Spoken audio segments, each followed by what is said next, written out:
പോയതിന്റെ കഥയിലേക്കാണ്.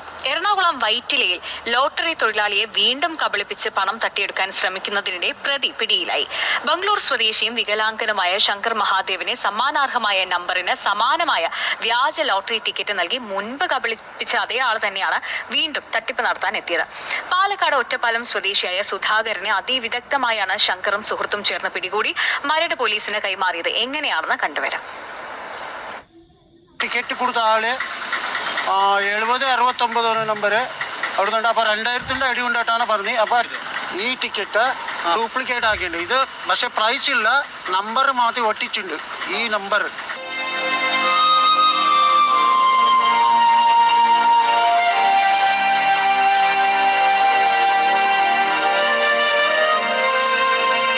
കഴിഞ്ഞ ഏപ്രിൽ 10 നടന്ന സംഭവമാണ് നമ്മളിപ്പോൾ കണ്ടത്. എന്നാൽ ഇതേ തട്ടിപ്പ് വീണ്ടും അയാൾ നടത്താനെത്തി. പക്ഷേ ശങ്കർ മഹാദേവൻ അയാളെ കൈയോടെ പിടികൂടി. നമുക്ക് ശങ്കറിനോട് ചോദിക്കാം എങ്ങനെയാണ് ആ കള്ളനെ പിടിച്ചതെന്ന്. അന്ന് ഏകദേശം എത്ര രൂപ തട്ടിയെടുത്തായിരുന്നു? 2000 രൂപ. 2000 രൂപ. ഇന്നിപ്പോൾ സമാനമായ രീതിയിൽ അയാൾ തന്നെയാണല്ലേ വന്നത്? അതെങ്ങനെ അയാളാണെന്ന് മനസ്സിലായത്? ഇവിടെ നിന്ന് ഓട്ടോയിൽ ഇറങ്ങി, ഓട്ടോക്കാരന് തെറ്റനും പോയി. പിന്നെ അയാൾ അങ്ങോട്ട് വന്ന് ഞാൻ അവിടെ ഇരുന്നു. ഇന്നത്തെ ടിക്കറ്റ് ഉണ്ടോയെന്ന് ചോദിച്ചത്. ടിക്കറ്റ് ഉണ്ടോയെന്ന് പറഞ്ഞു. അപ്പോൾ ടിക്കറ്റ് 4 ടിക്കറ്റ് എടുത്ത് 500 രൂപ പൈസ തന്നെ, ബാക്കി 300 രൂപ പൈസ ഞാൻ തിരിച്ചു കൊടുത്തു. പിന്നെ മറ്റേ ടിക്കറ്റ് ഉണ്ടോ നോക്കാൻ പറ്റുവാണ് പറഞ്ഞത്. അപ്പോൾ പറ്റിക്കുന്ന ടിക്കറ്റ് 2 ടിക്കറ്റ് നോക്കിയാൽ പിന്നെ 2 ടിക്കറ്റ് കുഴപ്പമില്ല, പിന്നെ വേറെ 2 ഉണ്ടോ നോക്കാൻ പറ്റുവാണ്, അതാണ് നോക്കണം. അപ്പോൾ അതിൽ ഒട്ടിച്ചുണ്ട് നമ്പർ. അപ്പോൾ ഞാൻ ഇങ്ങനെ കീറി. അപ്പോൾ പിടിച്ച ആള് പിടിച്ച് ഈ രതീഷിനെ പിടിച്ചതാ. രതീഷ് പിടിച്ച് അപ്പോൾ പോലീസുകാർ വന്ന് പോലീസുകാർക്ക് അപ്പോൾ ഈ അന്നത്തെ ആളെന്ന് എങ്ങനെ മനസ്സിലായത്? അവന് അന്നലെ ടോപ്പ് ഇട്ട് വന്നു, ഇന്ന് ടോപ്പ് ഇട്ട് വന്നില്ല.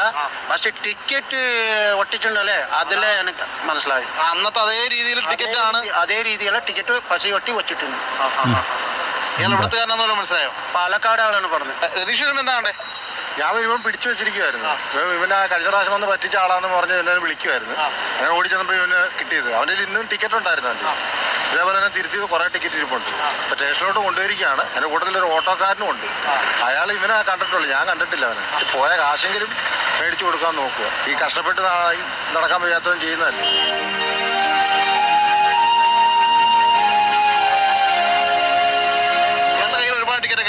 ഒരു 150 ടിക്കറ്റ് ഉണ്ടാവും. അങ്ങനെ ഒട്ടിച്ച് പൊട്ടിക്കുന്ന ടിക്കറ്റ് ഭയങ്കര ഉണ്ട്.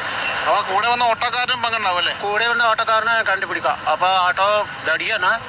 അയാൾ ഇവിടെ ഇറങ്ങി പിന്നെ കാണാമെന്ന് പറഞ്ഞിട്ട് പോയ ആള്. പൈസ തിരികെ കിട്ടുന്നതിനെ കുറിച്ച് പറഞ്ഞിട്ടുണ്ട്. പൈസ മേടിച്ച് തരാമെന്ന് പറഞ്ഞു. ഇന്നിപ്പോൾ ലോട്ടറി അടിച്ചിട്ടുണ്ടോ? ഇന്ന് ഒരു 5000 അടി ഉണ്ടായി. ആണോ?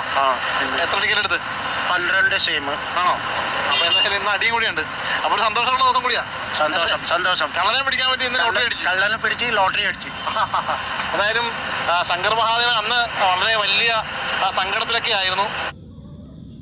ഇപ്പോൾ എനിക്ക് പറയാനുള്ളത്, ഇങ്ങനെ പാവങ്ങളെ പറ്റിക്കുന്ന കുറേ ഊച്ചാളികളോടാണ് പറയാനുള്ളത്.